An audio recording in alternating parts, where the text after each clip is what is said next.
আসসালামু আলাইকুম রহমতুল্লাহি ওয়া বারাকাতুহু।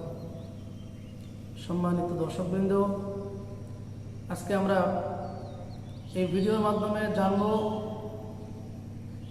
কোন কোন প্রাণী দ্বারা, কোন কোন পশু দ্বারা আমরা কুরবানি করতে পারবো এবং কুরবানির উপযুক্ত হতে গেলে কোন কোন পশুর কত বছর বয়স হতে হয় এবং কি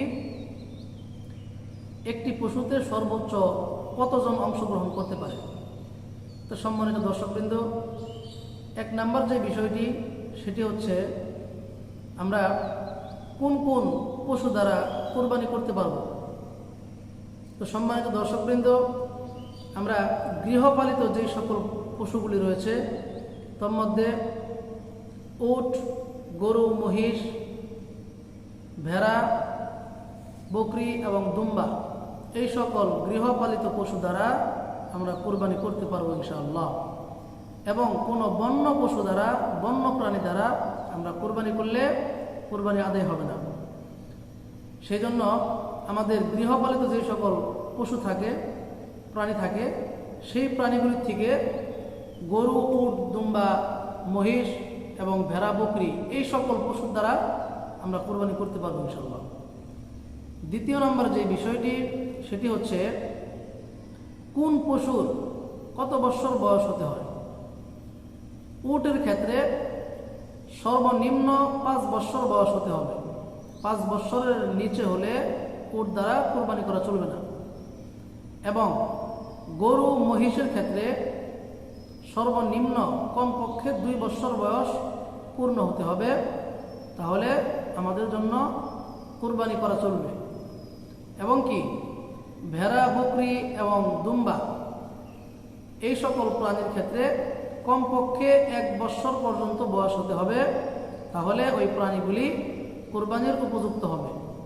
1 বছরের কম হলে কোরবানি চলবে না। তবে ভেড়া এবং দুম্বা এই দুইটি পশু 1 বছরের নিচে হলেও যদি দেখে 1 বছরের মতো মনে হয়, কিন্তু 6 মাসের অধিক, কমপক্ষে 6 মাসের অধিক হয়েছে কিন্তু 1 বছর এখনো পূর্ণ হয় নাই, তবে দেখলে মনে হয় 1 বছরের মতোই, ভেড়া এবং দুম্বা এই দুইটি পশুর ক্ষেত্রে কুরবানি করা চলবে।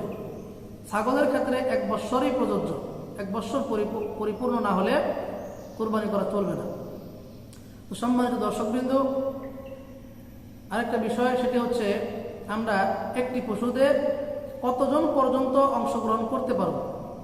সম্মানিত দর্শকবৃন্দ, সাহাবায়ে কেরাম থেকে বর্ণনা হাদিসের মধ্যে আছে যে আল্লাহ রাসূল সাল্লাল্লাহু আলাইহি ওয়াসাল্লামের সাথে সাহাবায়ে কেরাম হজ করছেন এবং একটি গরুতে 7 ভাগে অংশগ্রহণ করেছেন এবং একটি উটে তারা 7 ভাগে কোরবানি করেছেন। এই হাদিস দ্বারা প্রমাণিত আমরা একটি পশুতে সর্বোচ্চ 7 ভাগে অংশগ্রহণ করে কোরবানি করতে পারবো ইনশাআল্লাহ। তো সম্মানিত দর্শকবৃন্দ, আল্লাহ পাক রব্বুল আলামিনের রাজি এবং খুশির জন্য আমাদের কোরবানি এবং আমাদের অন্তরের তাকওয়াটা হতে হবে একদম আল্লাহ পাক রব্বুল আলামিনের জন্যই যেন আমাদের কোরবানিটা হয়, সেই বিষয়টা লক্ষ্য রাখতে হবে। তবে ভাগে কোরবানি দেওয়া থেকে আমাদের একাকী কোরবানি দেওয়া অতি উত্তম। এই জন্য আমরা চেষ্টা করব যাতে একাই কোরবানি দিতে পারি।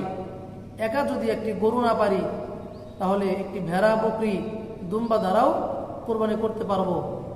বেশি টাকা দিয়ে কোরবানি করলেই কোরবানি কবুল হয় এমনটা নয়। কোরবানির ক্ষেত্রে আমাদের অন্তরের তাকওয়াটা গুরুত্বপূর্ণ বিষয়। এবং আমি যেই সকল ভাইয়ের সাথে অংশগ্রহণ করব তাদের অন্তরের তাকওয়া ঠিক কিনা, তাদের উপার্জনের টাকা হালাল উপার্জন তারা করতেছে কিনা, এই প্রত্যেকটি বিষয় আমাদের লক্ষ্য রাখতে হবে। সম্মানিত দর্শকবৃন্দ, এই জন্য আসুন আমরা কুরবানির ক্ষেত্রে প্রত্যেকটি মাসআলা জেনে এবং বুঝে প্রত্যেকটি বিষয় লক্ষ্য রেখে তারপরে কুরবানি করে আল্লাহ পাক রব্বুল আলামিনের নৈকট্য হাসিল করার তৌফিক দান করুন। আমিন। আসসালামু আলাইকুম ওয়া রাহমাতুল্লাহি ওয়া বারাকাতুহু।